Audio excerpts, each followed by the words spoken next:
हरे कृष्णा। सामान्यतया लोग प्रश्न पूछते हैं कि आप शास्त्र बांट रहे हैं, भगवत गीता बांट रहे हैं, लेकिन शस्त्र ज़्यादा ज़रूरी है। क्या शस्त्र ज़रूरी है या शास्त्र? भगवान भगवत गीता में बोलते हैं, अर्जुन जी जब ऐसी अवस्था में आ गए थे जिनके हाथ में शस्त्र तो था लेकिन शास्त्र का ज्ञान वो भूल चुके थे, वैसी अवस्था में भगवान ने जब उनको भगवत गीता का ज्ञान दिया तो उन्होंने शस्त्र को धारण किया और धर्म युद्ध किया, महाभारत हुआ। अगर शास्त्र न हो तो व्यक्ति को मालूम नहीं कि उसको युद्ध किसके लिए करना है, उद्देश्य क्या है।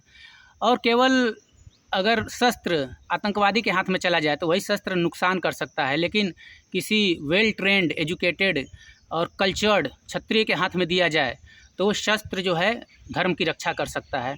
इसीलिए शस्त्र तो ज़रूरी है, लेकिन सबसे ज़्यादा ज़रूरी शास्त्र, क्योंकि जब हेड रहेगा तो सोसाइटी अच्छी रहेगी, व्यक्ति अच्छा रहेगा। लेकिन हेडलेस हो जाएंगे, अगर बिगड़ गया दिमाग किसी का तो उसके हाथ में शस्त्र जो किसी का भी नुकसान कर सकता है।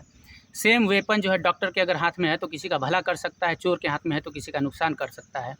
और यदि अगर कोई यह प्रश्न पूछे कि शस्त्र ज़्यादा जरूरी है कि शास्त्र, तो आपको प्रश्न सुनने के लिए सामने वाला व्यक्ति शास्त्र में निपुण होना चाहिए, तभी वो शास्त्र का या शस्त्र का ज्ञान दे सकता है।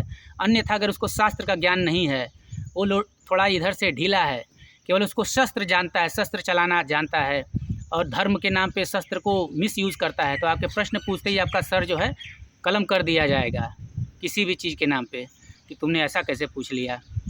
इसीलिए शस्त्र ज़रूरी है, लेकिन उससे ज़्यादा ज़रूरी है शास्त्र।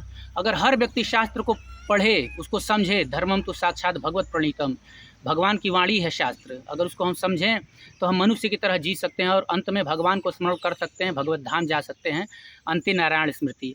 शास्त्र की अनुपलब्धता में, उसकी अनुपस्थिति में व्यक्ति जो है जानवर के समान हो जाता है।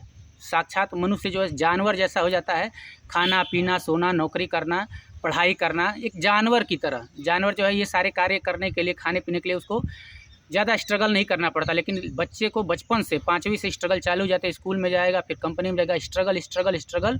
उद्देश्य क्या है? केवल खाना पीना सोना।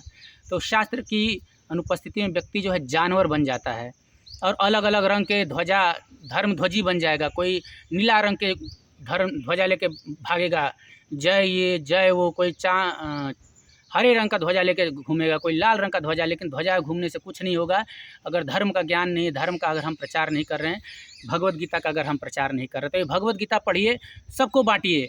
जितने लोग भगवत गीता के संपर्क में आएंगे, इसको पढ़ेंगे, अपने जीवन में उतारेंगे, वास्तव में मनुष्य बनेंगे और भगवत गति को प्राप्त करेंगे, भगवत धाम को प्राप्त करेंगे। पूरे संसार में सुख और शांति आ जाएगी।